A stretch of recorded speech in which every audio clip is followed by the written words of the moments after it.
এবার বাংলাদেশের দিকে নজর রাখবো। বাঙালির আবেগে আঘাত হেনেছে বাংলাদেশ।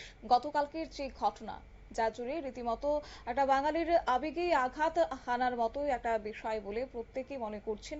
যার রচিত গান এখনো কিন্তু দুই প্রতিবেশী দেশের জাতীয় সঙ্গীত, একদিকে ভারত অন্যদিকে বাংলাদেশ। আর সেই বিশ্বকবি রবীন্দ্রনাথ ঠাকুরের বাংলাদেশের পৈতৃক বাড়িতে ভাঙচুর চালিয়েছে উন্মত্ত জনতা। অবশ্য এই বিষয়ের পর এবার ভারতের মনোভাব কি রয়েছে সেই নিয়ে বড় পদক্ষেপ নিয়েছে নাকি বাংলাদেশ। রবীন্দ্রনাথের বাড়ি ভাঙচুরের তদন্তে এবার কমিটি তৈরি করা হচ্ছে। অভিযুক্তদের যেন তাদের বিরুদ্ধে কড়া ব্যবস্থা নেওয়া হয়, তাদের বিরুদ্ধে যেন সঠিক তদন্ত করে সেখানে পদক্ষেপ নেওয়া হয়, সেই ব্যবস্থারই এবার ইঙ্গিত উঠে আসছে। যাব বিস্তারিত কি রয়েছে, কি পদক্ষেপ এবার নেবে, বিস্তারিত আমাদের সঙ্গে যুক্ত হয়েছে প্রতিনিধি সৌম্য মুখার্জি। সৌম্য, কি জানতে পারছো? দেখো, যেটা জানা যাচ্ছে যে গত মঙ্গলবার বাংলাদেশের সিরাজগঞ্জে বিশ্বকবি রবীন্দ্রনাথ ঠাকুরের স্মৃতি বিজড়িত কাছারি বাড়িতে ভাঙচুরের অভিযোগ ওঠে। জানা যায় যে ওই বাড়ির ভেতর ঢুকে তাণ্ডব চালায় বেশ কয়েকজন। ঘরের ভেতরে থাকা আসবাবপত্র সহ ওই বাড়িটির বিভিন্ন ঘরের দরজা এবং জানলা ভাঙচুর করা হয়। বাংলাদেশের স্থানীয় সংবাদ সূত্রে জানা যায় যে ওই বাড়ির নিরাপত্তা রক্ষীদের সঙ্গে সাইকেল রাখার টোকেন নিয়ে এক দলের বচসা হয়। বচসা হাতাহাতিতে পরিণত হয়। পরে ওই রবীন্দ্রনাথের কাছারি বাড়ি দেখভালের দায়িত্ব থাকা এক কর্মীকে মারধরও করা হয় বলে অভিযোগ। আর এই বিষয়টি জানাজানি হবার পরেই ভারত তথা বিশ্বের বিভিন্ন প্রান্ত থেকে রবীন্দ্র অনুরাগীরা ঘটনার তীব্র নিন্দা করতে থাকে। বাংলাদেশের অন্তর্বর্তী সরকারের প্রধান উপদেষ্টা মোহাম্মদ ইউনূসের কাছে এই বিষয়ে উপযুক্ত ব্যবস্থা নেওয়ার জন্য বার্তা দিতে থাকে। ভারতবর্ষেও এর ঘটনার তীব্র নিন্দা করা হয়। পশ্চিমবঙ্গের মুখ্যমন্ত্রী মমতা বন্দ্যোপাধ্যায় গতকাল প্রধানমন্ত্রী নরেন্দ্র মোদীকে একটি চিঠি লেখেন। চিঠি লিখে তিনি জানান যে জীবিতকালে বাংলাদেশের সিরাজগঞ্জের ওই বাড়িতে একাধিকবার গিয়েছেন রবীন্দ্রনাথ। সেখানে তিনি বহু সাহিত্য রচনা করেছে। ওই যে বাড়িটি ভাঙা হয়েছে সেটি শুধু বাড়ি নয়, একটি সৃজনশীলতার ঝর্ণা।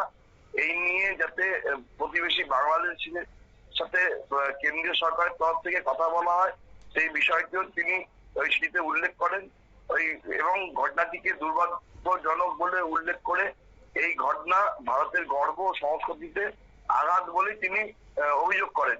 এবং তিনি জানান যে রবীন্দ্রনাথ ঠাকুরের ওপর এই বাড়ির ওপর এই হামলার ঘটনা বাংলাদেশের সাম্প্রতিক যে অস্থিরতা বৃদ্ধি পেয়েছে তারই প্রতীক। যদি এই ধরনের ঘটনা ঘটতে থাকে তাহলে বাংলাদেশের মতো ভারতবর্ষের পশ্চিমবঙ্গেও একটা বিভাজনের জায়গা তৈরি হবে।